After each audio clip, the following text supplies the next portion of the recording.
ব্যাসদেব তখন গিয়েছিলেন, সত্যই তো এই গৌর গোবিন্দের কথা কখনো বলে লিখে শেষ করা যায়? যায় না তো। তখন নারদ মুনি নিজের রূপে এসে বলেছিল, ব্যাসদেব তুমি অনেক গ্রন্থ রচনা করেছো, এবার একটি গ্রন্থ রচনা করো। কি সেই গ্রন্থ কি রচনা করলেন? শ্রীমদ্ ভগবদ গীতা। কেননা গীতা হচ্ছে বিসর্জন তৈরি শাস্ত্র, আর শ্রীমদ্ ভগবদ গীতা হচ্ছে প্রেম রস পাত্র। এই শ্রীমদ্ ভগবদ গীতা নিয়ে গিয়েছিলেন কোথায়? ব্যাসদেবের পুত্র সুখদেব। কেননা আপনার সোনার পাত্র না হলে তো সব কথা রাখা যায় না, তাই না বাবা? সিংহের দুঃখ যেমন স্বর্ণ পাত্রে না রাখলে তা ফেটে যায়, নষ্ট হয়ে যায়। এই যে লীলা রস, অমৃত কথা সবার কাছে তো দেওয়া যায় না। আজকে সেই ভগবত কথা শ্রবণ করে রাজা পরীক্ষিত মুক্তি পেলেন বাবা, তাই না? আজ সেই শ্রীমৎ ভগবতের কথা, আমার গৌর গোবিন্দের কথা আমার মতো অধমের সাধ্য নাই বর্ণনা করা। বাবা এই লীলারস চলাকালে সুরে তালে ছন্দে অনেক কিছুতে ভুল ত্রুটি হবে।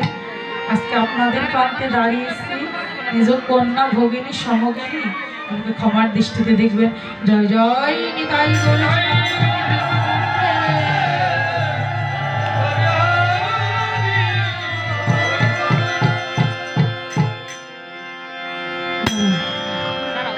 ওরে কি বা হেম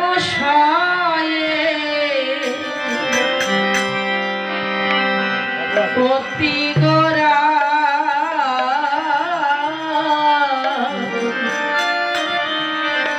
আবার সুমধুর ভাষা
দেখুন বাবা,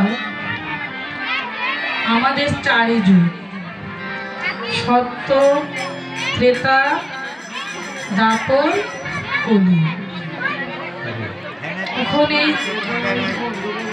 হরি বল বাবা, একটু আস্তে কথা বলেন সবাই, মায়েরা একটু আস্তে কথা বলেন। চারি যুগ যেগুলো শুনলে কাজে লাগবে একটু শুনুন। পদ্ম জীবনে অনেক শুনেছেন, একটু শুনুন। আমি আসলেও জানি না, তারপরে যতটুকু চেষ্টা করবো আপনাদের মাঝে কিছু বলার জন্য। চারি যুগ, সত্য যুগে মানুষের যদি মানুষের 4 জন সন্তান থাকে না বাবা, দেখবেন যে সন্তান একটু অপারক হয় বাবা মা তার প্রতি কি পরামর্শ করে, তাই না? এখন 4 যুগের মধ্যে আমরা তো কলি যুগের সন্তান, অধম।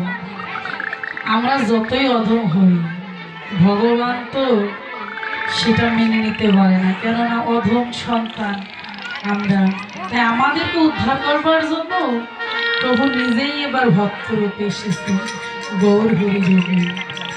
কেননা সত্য যুগে মানুষের আত্মাটা ছিল অস্থিগত, মানুষের হাড়ের মধ্যে।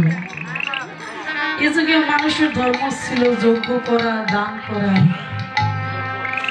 আর দাপর ত্রেতা যুগে মানুষের আত্মাটা ছিল মজ্জাগত, মানে রগের মধ্যে মানুষের আত্মাটা ছিল। আর দাপর যুগে মানুষের আত্মাটা হলো রথিগত, মানে রক্তের মধ্যে। এই যুগে ধর্ম ছিল পূজা অর্চনা করা, দান করা। আর এই কলি যুগে মানুষের আত্মাটা হচ্ছে অন্নগত প্রাণ, তাই না? অন্নগত প্রাণ, ইন্দ্রিয়গত মন। ভগবান চিন্তা করলে শতবর্ষ আয়ু দিয়েছি।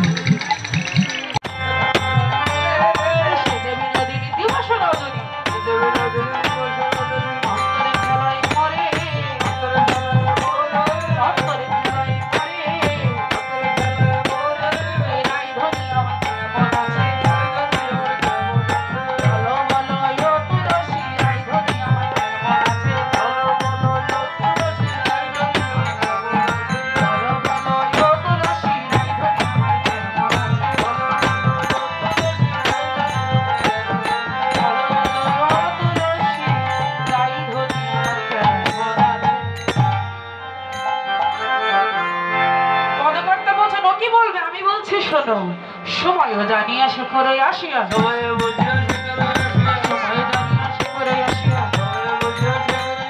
সময় করি বলে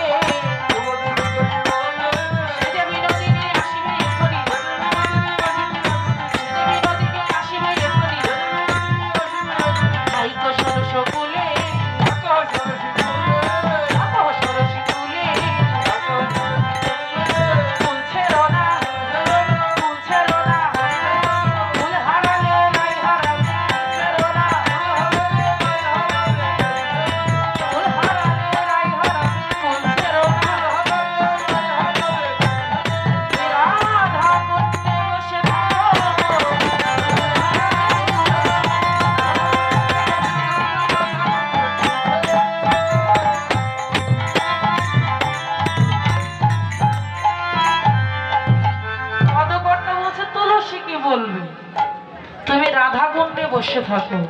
যদি রাধা রানীর দর্শন পেতে চাও, তুমি যেমন রাধার জন্য ব্যাকুল হয়েছ, রাধা রানীও তোমার জন্য ব্যাকুল হয়ে আছে। হরি বল। তুমি সরস্বকুলি রাধা কুণ্ডে বসে থাকো। রাধা রানী কোনো না কোনো ছলে তোমার সাথে একটু পরেই দেখা করতে আসবে। হরি বল। এদিকে রাধারানী সখীগণকে নিয়ে বসে আছে। ললিতা বলছে, সখী তুলসী তো একেতে কৃষ্ণ প্রেয়সী, তার উপর পাঠালি আবার কৃষ্ণকে দেখতে। দেখি ও নিজে কৃষ্ণ সেবায় লেগে বসে আছে, কিন্তু বসে নেই। কি করলো? তুলসী এসে ডাক দিয়েছে, রাধে ও রাধে।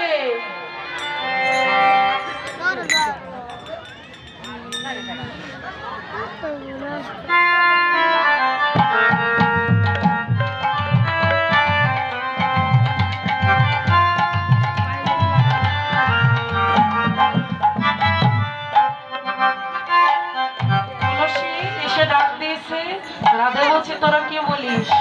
আমি জানি তো, আমার ভাব তুলসী জানি, আর তুলসীর ভাব আমি জানি। তুলসী এসেছে।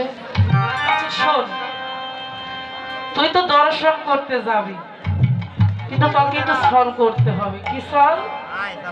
হরিবল। একটু ছলনা করতে হবে। হরে কৃষ্ণ। এখানে অনেকে হয়তো অনেক রকম মানে ইয়া করে আর কি, মানে গোবিন্দের ইয়া বড় বড় নাক কান, এগুলো আসলে আমার গুরুর কাছ থেকে আমি পাইনি। এগুলো করলে আমি মনে করি ভগবানকে ব্যঙ্গ করা হয়।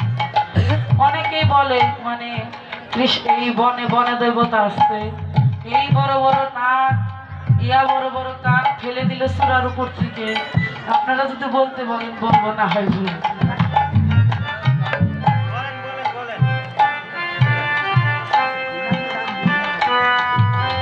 এগুলো বললে গোবিন্দকে ব্যঙ্গ করা হয়। হরিবল।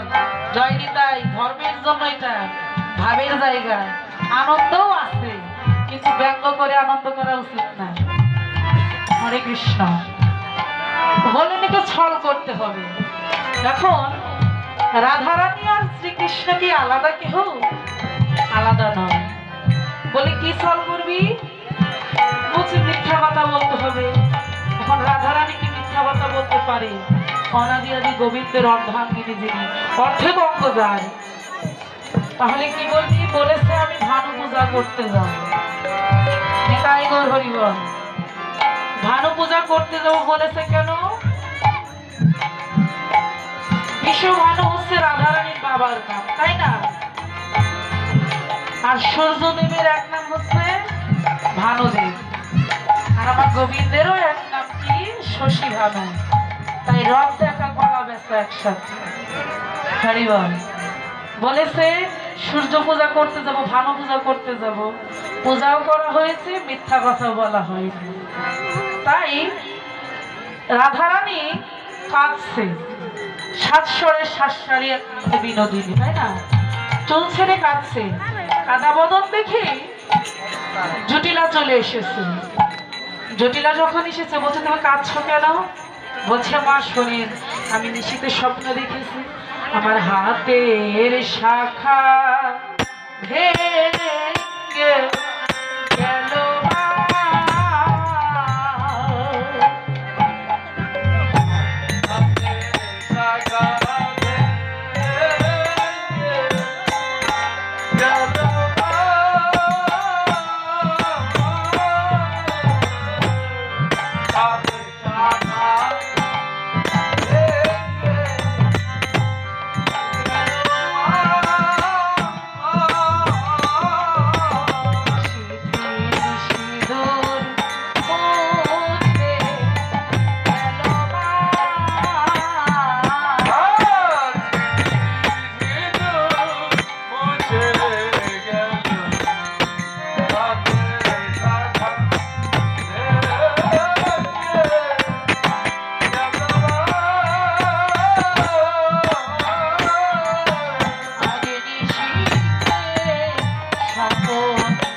দেখেছি মা, আমার হাতের শাখা ভেঙে গেছে, শীতের সিঁদুর মোচন হয়ে গেছে। জটিলা বলছে বৌমা কুস্বপন দেখেছ, স্বপন কাটানোর কিছু দেখনি, সুস্বপন কিছু দেখনি? বলছে দেখেছি মা। কি করবে? বলছে সূর্য পূজা করতে হবে, সূর্য পূজা করতে হবে, সূর্য পূজা করতে হবে, নইলে বুদ্ধি বাজবে না গো, সূর্য পূজা করতে হবে, নইলে বুদ্ধি বাজবে না গো, সূর্য পূজা করতে হবে, নইলে বুদ্ধি বাজবে না গো, সূর্য পূজা করতে হবে, নইলে বুদ্ধি বাজবে না গো,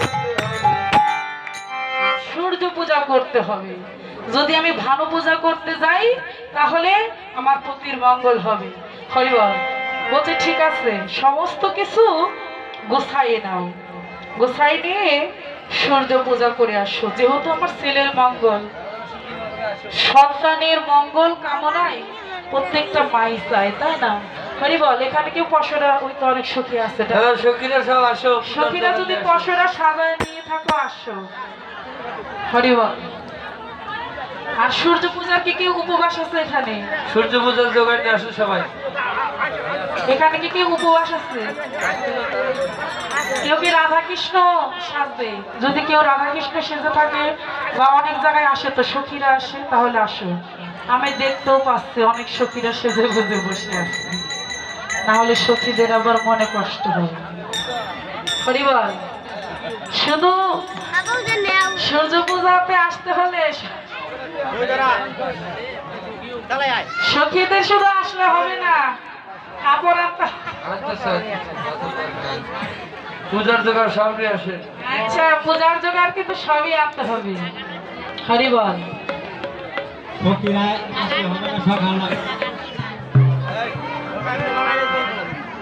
সকালে একজন আছে, কৃষ্ণ তো আসবে। এখানে যারা আছে সকলেই নারী। হরিবল সকলেই সখী, সখা বলতে তো একজনই, তাই না? হরিবল হরে কৃষ্ণ।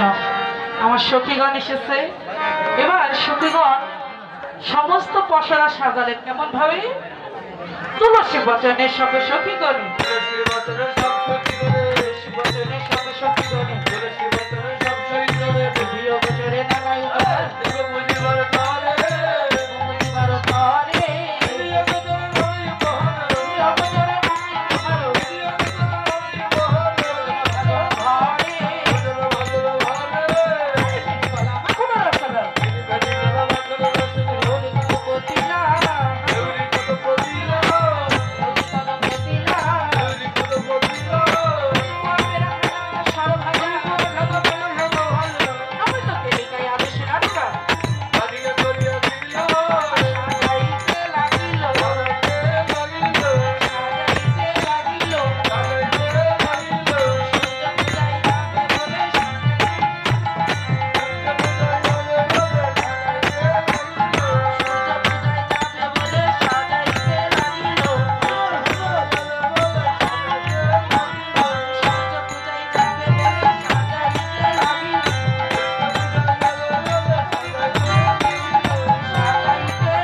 সমস্ত পুরি পোয়া পেড়া খাজা সরো ভাজা সমস্ত এই যে আমার কমিটির মানে সখীবৃন্দ নিয়ে এসেছে অনেক কিছু, সমস্ত কিছু নিয়ে যখন সাজিয়েছে পাশে ছিল কুটিলা। এবার কুটিলা এসে কি বলছে, বৌদি তোমার সঙ্গে যাব, আমিও তোদের সঙ্গে যাব, তোমার সঙ্গে যাব, আমিও তোমার সঙ্গে যাব, আমিও তোমার সঙ্গে যাব। ভালো পূজা না কানু পূজা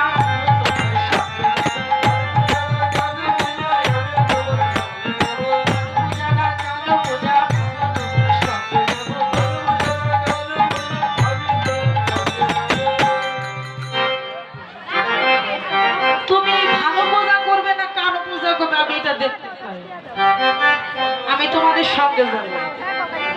বলছে ঠিক আছে। এখন গোবিন্দ সঙ্গ করতে যাবে, যদি কুটিলা যায় তাহলে কি সঙ্গ হয়? এবার বলছে ঠিক আছে। গোবিন্দ নাম স্মরণ করে গেলে গোবিন্দই সমস্তটা রক্ষা করবে, তাই না?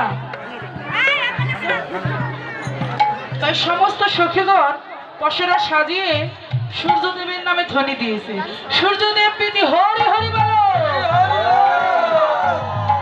সূর্যদেবা ভাই কি জয়, সূর্যদেবা ভাই কি জয়। হরি বল। সবাই উঠে দাঁড়াও। একটু ফল নিয়ে নাচবে কিভাবে, একটু ওদিকে রাখো, যারা নৃত্য করবে তারা এদিকে আসবে।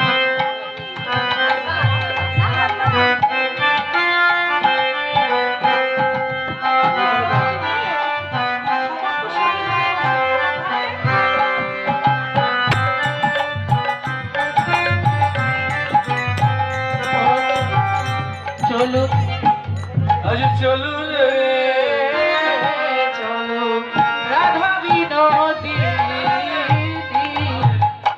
আজ চলুন রে, রাধা বিনোদিনী।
গিয়েছে।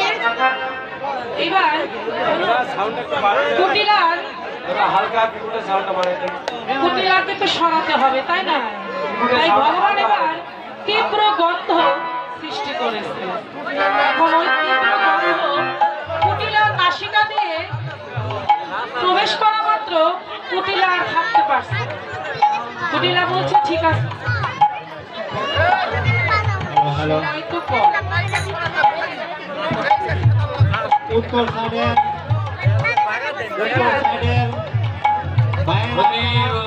রাস্তা ছাড়েন, উত্তর সাইডের বাইরা আপনারা রাস্তা ছাড়েন, রাস্তা। আসো। এবার কুটিলা বলছে ঠিক আছে, এই গন্ধ তো সহ্য হচ্ছে না। বলছে তাহলে আমি চলে যাচ্ছি, তুমি সকাল সকাল সখীদের নিয়ে সূর্য পূজা করে সকাল সকাল ঘরে ফিরে এসো। সূর্য মন্দিরে গিয়ে গোবিন্দের সঙ্গে যখন দেখা হয়েছে, হ্যাঁ ওটা লাগবো তো, ওটা ইন্টেনশন কে হরি বল। এখন গোবিন্দের সঙ্গে দেখা করে সখীগণের মনে একটু সাজ জেগেছে। কি সাজ? একটু বিচিত্র ঝুলনা বানাবে, রাধা গোবিন্দকে একটু দোলাবে। তাই কি করলেন? বিচিত্র ঝুলনা করিয়ে রচনা, বিচিত্র ঝুলনা করিয়ে রচনা, গোদক কদম্ব বলে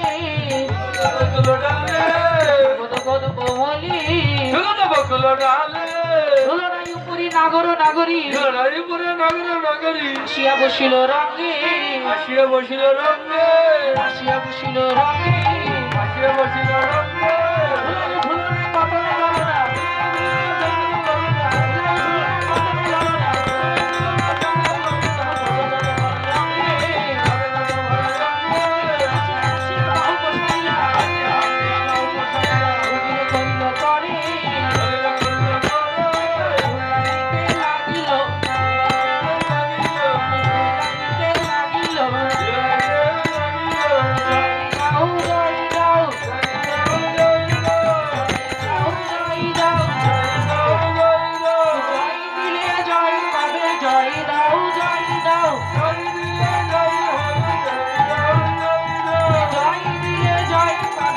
জয় দাও জয় দাও, জয় দিলে জয় হবে,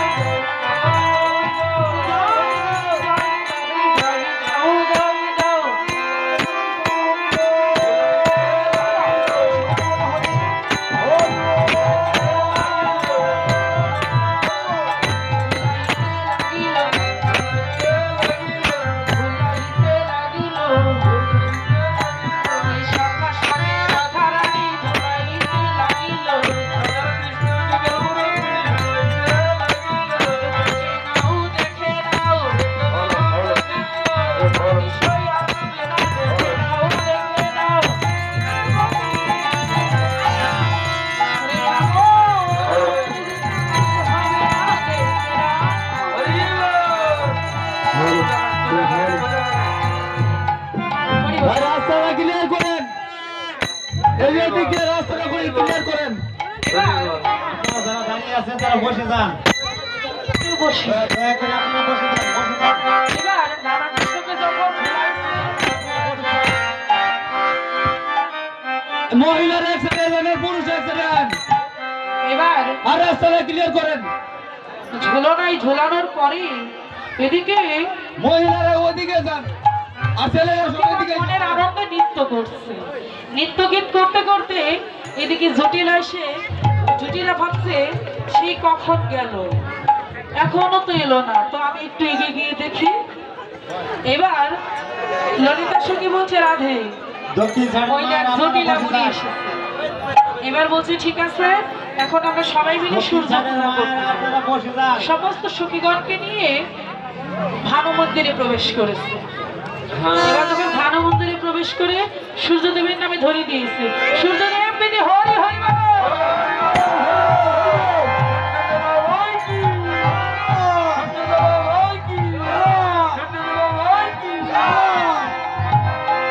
এখন জটিলা এসে বলছে এখনো তোমরা পূজা করোনি, ব্রাহ্মণ যে পাইনি। ব্রাহ্মণ পাইনি। হ্যাঁ তাই তো। বলছে ব্রাহ্মণ পাওনি তো আমাদের বটু ব্রাহ্মণ কি হয়েছে? আরে বটু তো ভালো না। হ্যাঁ ওটা তো পূজা করে জানাই না তাই না তারপরে কালো করবো একবারে আচ্ছা পূর্ব সাইডের মায়ের আপনি বসে যান। জটিলা তো আমাদের টাকা দেয় না, দক্ষিণা দেয় না, পূজা করার পরে ভালো করে দক্ষিণা দেয় না। তাই আমরা পূজা করব কিন্তু দক্ষিণা পাবো না, তাই কি পূজা করতে যাব না। তাহলে এবার দক্ষিণ দিকে যাই